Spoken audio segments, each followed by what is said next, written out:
Hey, welcome everybody for a very a different kind of dialogue with the Dukes today.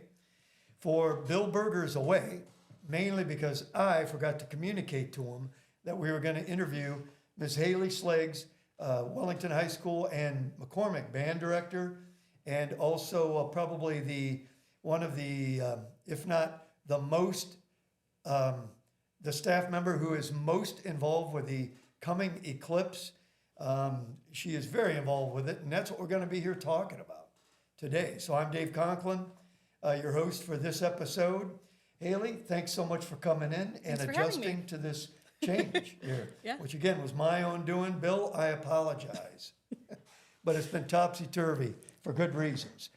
So Haley, first up, you call it the Solar Fest. Of course, this all focuses on the lunar eclipse that's going to happen April 8th. Solar Fest, what do you mean? So this is the event that is being put on at the Lorain County Fairground. And every year, people ask the band boosters and myself, are there is there any other time of year that people can get the famous Wellington Band donuts besides during the Lorain County Fair in August? And this was the first year that the boosters and myself actually took the time and really thought through the process and, could we replicate the process any other time of year? And this seemed like the perfect opportunity to do that. We're very excited that we're going to be able to, offer the donuts to the community. And this is going to be, a really great event. People are going to be coming in from miles around to see the eclipse, and hopefully while they're there, they're going to get some really excellent donuts. Yeah, and by the way, that eclipse, I think, hits here at 3:15 in the afternoon when it's at its height. Okay, well, you mentioned famous donuts. Yes. Okay, are you being hyperbolic here, or not really? Like, why are they famous? So I'm completely biased, of course, when I say this, but there is just something regionally about the donuts. I mean, there are people who come from, surrounding counties to get them. There are people who come from Columbus to get them. There are people who ship them to their family members that live in all other parts of the country. So I think it's very much a hometown thing, but it also has, reaches. And, once people try our donuts, they're like, they're some of the best donuts they've ever had. And I'm not questioning it. I'm just happy to continue this great tradition, and clearly people want them whenever they can get their hands on them. So I'm curious, did you grow up around here? No. Mm-mm. Oh, where are you from? I'm from Canfield, outside of Youngstown. Huh. And so is this these years since you've been, and how many years you've been here? This is my 6th year. 6th year? This is when you started going to the Lorain County Fair? Correct, yeah. Okay, right. Yeah, I grew up here, and I was in that donut booth too when I was a kid. And you're right, they've been around forever, and what's cool about them is the recipe has not changed. No. Mm-mm. Over the decades, we're talking.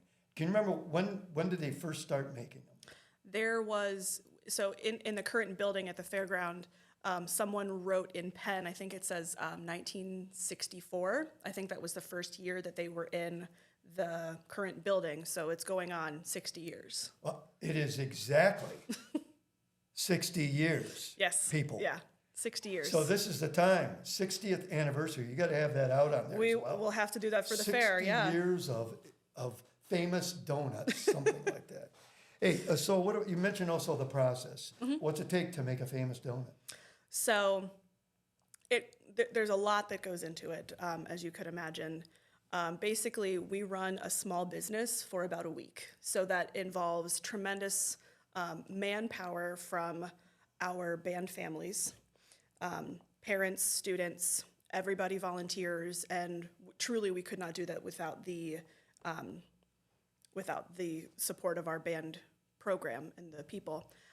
But we have commercial donut machines in there.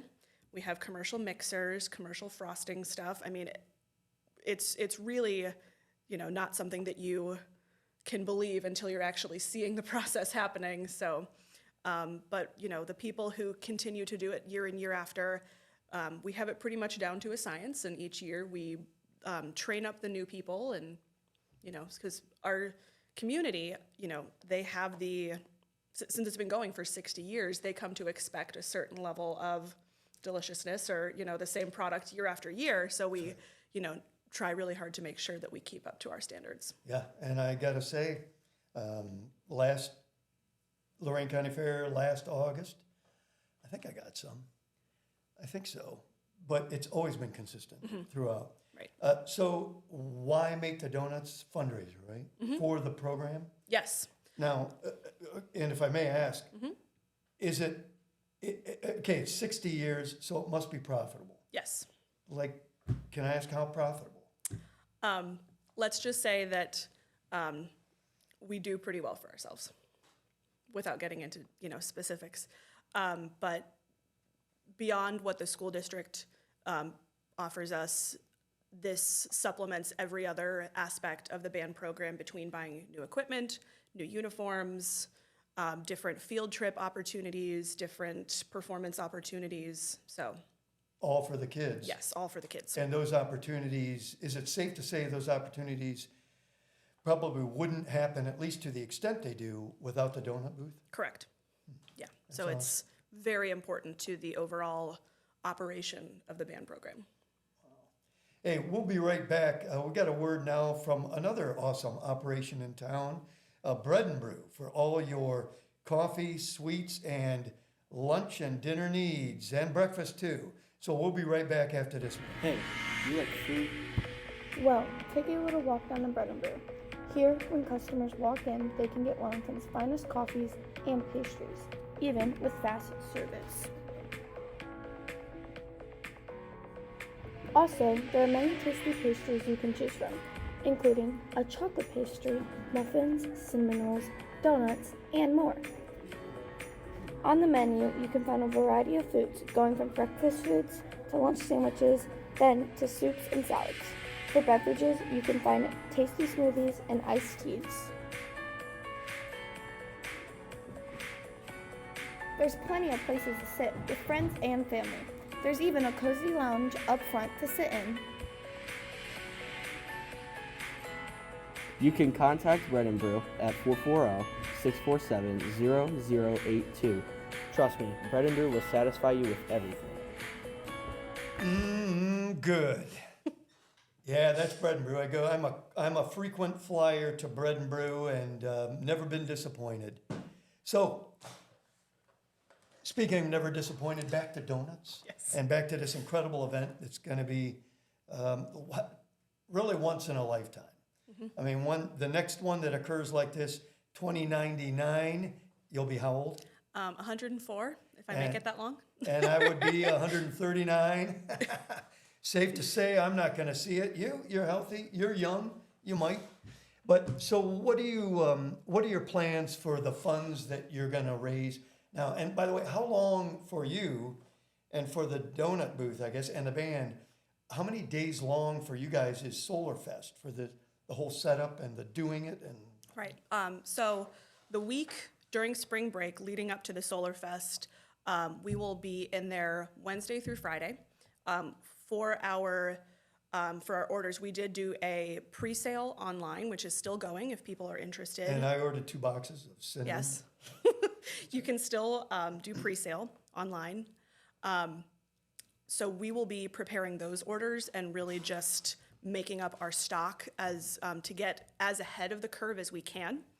And then the actual Solar Fest event is open Saturday through Monday. So we will be open, having actually selling to people at the fairgrounds. So the first 3 days is just making in the back, and then the next 3 will be selling and making. What are they doing at the fairgrounds Saturday through Monday? I know there's about maybe a dozen other food vendors. I think there's going to be some live music, different things for people to come and do. Huh. Hey, I want to go to your pre-sale app that you're using. Yeah. I think it's okay if we mention. What is it? So, and maybe we can post the link on the Because in I the love comments how or you do whatever. But as times continue to change, this was the first year at the fairgrounds that we used a Square credit card machine, POS system, and times continue to change, so we have to continue to keep up with what's going on so that we can continue to make money. Absolutely. Can I use this? Yes. If I go there? See, this is what I'm talking about. Yeah. The app, very easy to order. All the selections are there. You just check, and then you can increase the amount or the number of boxes. I think I got 2 boxes. And then to be able to just pay online. Yes. I rarely carry cash anymore. And so Yeah, it's so exactly. handy. And I gotta say, any other organizations here at the high school for fundraising, I recommend not sending a kid asking Yeah. for this or that anymore. Just do, it's so quick and easy. I think you'll increase your fundraising capability if you show a little flexibility like this. When you mentioned kids, selling things, the band used to do that, but we saw such little return in the last couple of years that we figured we do donuts really well. Let's just see if there's another way or another time that we can, do the same thing again. So for the funds specifically this year, we have a really great problem in the band program in the next few years is that we are expanding and we are continuing to grow, and it's very exciting. How big? How many? So this past year we had 25 students specifically in marching band. Next year we're looking at over 50, which is doubling. Depending on how many students end up participating, we may not have enough uniforms. So what to do? So we are working with some uniform manufacturers and companies to order new uniforms. So our primary fundraising goal is to purchase new uniforms for the fall. And I have a feeling that a complete uniform for a band member is a little more than $49.99. A little bit, yes. How much is a uniform? Yeah. They go anywhere from about $100 to, for a full uniform, is up around $800 or $900. Wow. We will primarily be just getting jackets. It seems like we have enough pants, but we will primarily be getting jackets. So it's not like we're getting a full uniform, but it's still pretty pricey. How long does the uniform last if you take care of it?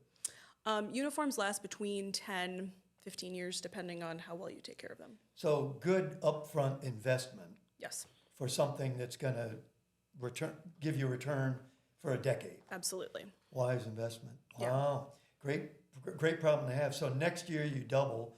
What do you anticipate years after that? Is it continue? Or is it going to level out at that? I think it might level out, but we continue to have really strong bands down at the middle school, which is something that I'm very proud of, and so hopefully we can continue to get 15 to 20 students continuing from middle school into high school. So we're hoping to continue and retain the students that we have while we're continuing to add. That's awesome. Yeah. And what do you guys do through the year that warrants uniforms? That is, so you're not just doing football games. of No. course. So what's the? So we are a competition band, which means that we participate in regional competitions throughout the fall. We usually do 3 to 4, and then if we qualify, which we have the last 3 years, we participate in the state marching band finals. So that's another great point of pride for our school, for our community, and for our band program. Absolutely. Yeah. So through the year, 10 football games. Yes. And how many competitions will you do in a year? 4 or 5, depending on if we qualify for state. And then that's all marching band. Correct. So you got 15 performances. Yes. For which these uniforms come in very handy. Absolutely. Yeah. Well, they're essential. Yes. You can't enter Yeah. without. Right. Yeah. Then, okay, so what about concert band? Is that a whole different uniform? Yeah. So concert band, continues right on through after marching band through the rest of the school year. Just as important, that's where the bulk of the, actual music teaching happens, and the students make that tremendous progress throughout the year that allows them to, continue to advance in their own musicianship. We have 3 concerts throughout the year. The concert bands, the high school and then the 7th and 8th grade band, we go to a concert band adjudicated event, competition type thing where we get rating and feedback from professional musicians and band directors, so we can continue to, where I can continue to make sure that what I'm teaching them is up to, the standard, and the students get the feedback also so that they can continue to improve their musicianship. Why more learning in concert band than marching band? Well, for one thing, it's a much more focused environment. They're really only focused on perfecting their playing on their instrument. They're not focused on marching. They're not focused on the environmental elements, rain, snow, sun, whatever. But there's much more, it's a longer process. Marching band, while it doesn't seem like it's that short, it's, from August through November, but there's just much more fundamental teaching that happens during the concert band setting. Music. So, yeah, musically. Yeah, but marching band then is a whole body. Absolutely. It's a different, It's a perhaps, different- type of intensity. It's a different beast of its own, absolutely. Yeah, together, whole body experience, whole mind, body. Yes. So when you do, you're how old in 2099 again? I will be 104. And you'll still be of sharp mind because music is great brain food. Right? Absolutely. It does. My piano teacher, when I was growing up, taught well into her 90s. There you go. Yeah. So if you haven't played an instrument, start playing one. It's never too late. And if you have a testing, it. for myself, it was percussion right over there in that band room, and still play almost daily. Drums, and it's branched out to guitar. So Yeah. just great work for the brain and soul and everything. Absolutely. And what better way to usher in an eclipse than, by the way, are you guys going to provide music? We won't, unfortunately. What? We will be, listening to some tunes in the back while we're cranking out donuts, but our primary focus is the donuts. If I may, and this is only a suggestion, this is on the spot, totally off the top of my head, maybe it's easy to put a monitor past recordings of you guys. That's a good idea. Right yeah. out front, just, So people can see what they're Looping? supporting. Yeah. oh my gosh, right? Yeah, that's a great idea. And it's great music. And so what about the eclipse? What do you know about it? We know 2099, the next one. So this is one you want to be experiencing, especially here. It's the end of our spring break. So no school for the kids. They'll be able to get it. What else do you know about it? I heard that, the roads are going to be backed up very, hours. So everyone's going to be wanting to come to Wellington, which is like in the path where of the greatest visibility. So, it's definitely a not to miss thing. Absolutely. And be very hard to miss if you stay home, because this thing is 22 miles wide, I think is the amount. And we are right near the center. So I don't know if that means almost a complete, it's like dusk, or I've never been in a full I haven't eclipse. either, yeah. So, yeah, we got plans. Make sure if you are out, of course, there are certified glasses that you can get. Bruce Dudziak over here, our tech master, they use welding masks.